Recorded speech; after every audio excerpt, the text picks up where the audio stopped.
آج کی یہ نشست ہمارے پاکستان شریعت کونسل کے امیر مرکزیہ حضرت مولانا فداء الرحمان صاحب درخواستی نور اللہ مرقدہ کی یاد میں منعقد پذیر ہے۔ 1996 میں ہمارے حضرت مولانا زاہد الراشدی صاحب دامت برکاتہم العالیہ اور حضرت مولانا فداء الرحمان صاحب رحمۃ اللہ علیہ نے یہ ایک تنظیم جو ہے وہ قائم کی کہ علمی اور فکری کام الیکشن کی سیاست سے ہٹ کر بہت سارے اس میں مراحل آئے۔ ہمارے حضرت مولانا زاہد الراشدی صاحب دامت برکاتہم العالیہ جو بات شروع سے کہہ رہے تھے وہ ایک عرصے تک تو لوگوں کو سمجھ ہی نہ آئی، لوگوں نے اس طرف توجہ ہی نہیں دی کہ یہ بھی کوئی کام ہے۔ تمام جماعتیں کہتی ہیں اس جماعت کا کیا کام ہے، جماعت بنا لی کوئی کام ہی نہیں۔ آہستہ آہستہ جب یہ بات سب حضرات کو پتہ چلی کہ یہ ایک مستقل کام ہے اور یہ ہماری جمعیت علماء اسلام جو سیاسی الیکشن بھی لڑتی ہے اور میدان میں ہے اس کا یہی کام ایک مستقل کام تھا۔ یہ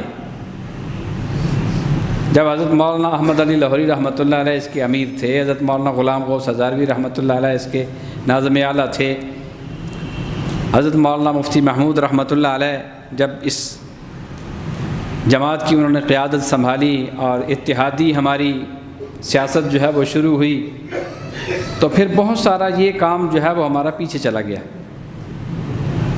لیکن اللہ رب العزت جزائے خیر دے حضرت مولانا زاہد الراشدی صاحب دامت برکاتہم العالیہ کو کہ اس کام کا بیڑا اٹھایا اور لے کر چل رہے ہیں۔ اللہ ان کی عمر میں برکت عطا فرمائے، تا دیر سلامت رکھے ان کو۔ حضرت مولانا فداء الرحمان صاحب رحمۃ اللہ علیہ بڑے ہی صاف ستھرے اور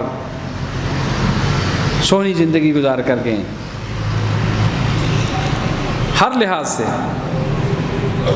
دین کے اعتبار سے بھی اور دنیا کے اعتبار سے بھی۔ دین کے اعتبار سے یہاں تک آپ دیکھیں کہ آخر وقت 2 دن پہلے ہمارے پاکستان شریعت کونسل کا اجلاس تھا مرکز کا اسلام آباد میں، حضرت نے صدارت کر فرمانی تھی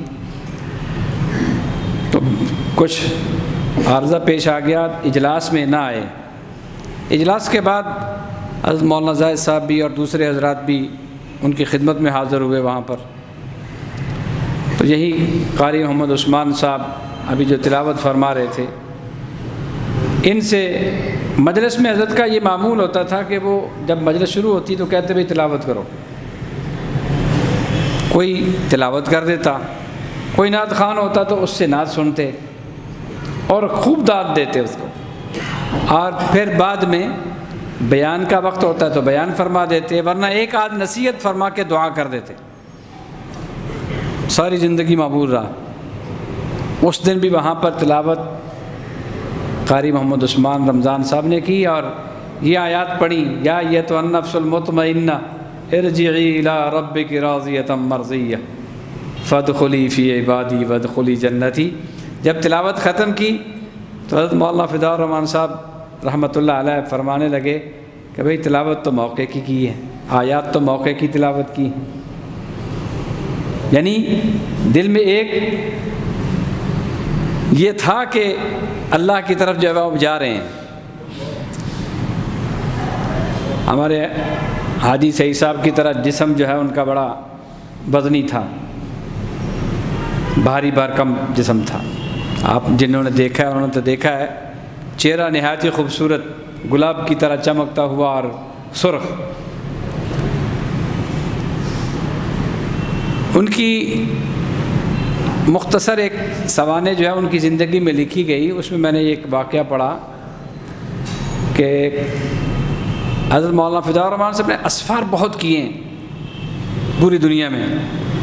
انہوں نے حساب لگا کے کچھ لکھا ہے کہ انہوں نے پاکستان سے باہر جو ہے نا وہ 25 سال گزارے ہیں جس میں سفر بھی ہے اور دوسرے ملکوں میں وہاں جا کر دعوت و تبلیغ کا کام بھی کرنا ہے، اور پوری دنیا میں پھرے ہیں۔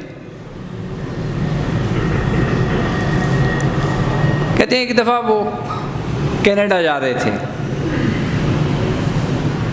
جہاں سے کہتے جہاز میں جب سوار ہوا تو گھبراہٹ شروع ہو گئی،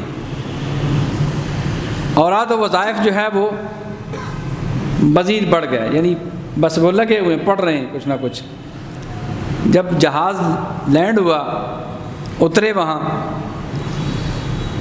لوگ جو ہیں وہ کلیئر ہو کر نکل رہے ہیں، ان کو کلیئرنس مل رہی ہے۔ ان کے پاس 2 افراد آئے، انہوں نے کہا جی حضرت آپ کو نہیں جانے دیں گے، آپ سے تفتیش ہونی ہے۔ اب اور زیادہ جو ہے وہ اوراد و وظائف شروع ہو گئے۔ ویل چیئر پر بیٹھے ہوئے تھے، تو جو ویل چیئر کو لے جا رہا تھا نا، وہ کوئی پاکستانی ملازم تھا، وہاں زبان جانتا تھا اردو۔ اس نے حضرت سے کہا کہ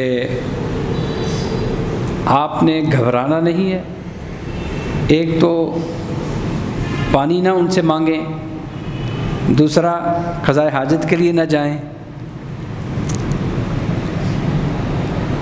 اور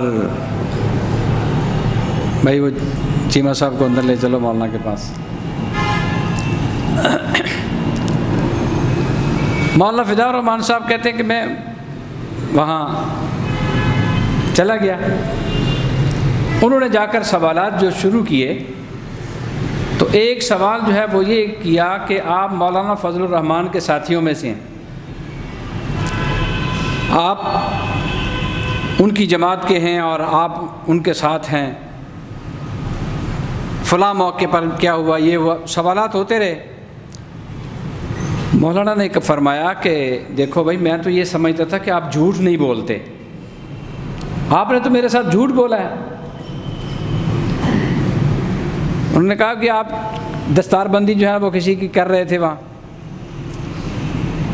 انہوں نے کہا مولانا فضل الرحمان جن کی دستار بندی میں کر رہا تھا اور وہ ان کے ساتھ میرا تعلق ہے، وہ تو میرے بھائی ہیں، مولانا فضل الرحمان درخواستی۔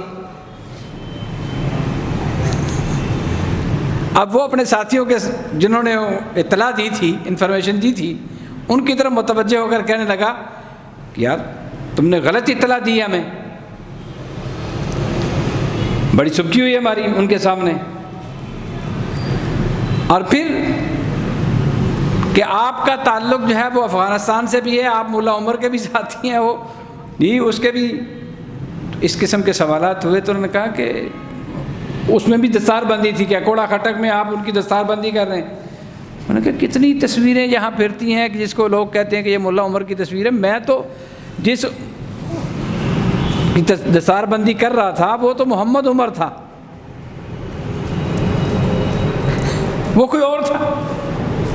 اب اس پر بھی ان کی سبکی ہوئی، تو انہوں نے کہا کہ اچھا ہم آپ کو جو ہے وہ اب جانے دیتے ہیں، پہلے ہمارا پروگرام تھا آپ کو گرفتار کرنے کا، لیکن ہم گرفتار نہیں کرتے، آپ جائیں۔ پوچھا پانی پینا ہے؟ انہوں نے کہا نہیں میں نے پانی نہیں پینا وہ پہلے ہی ذہن میں تھا۔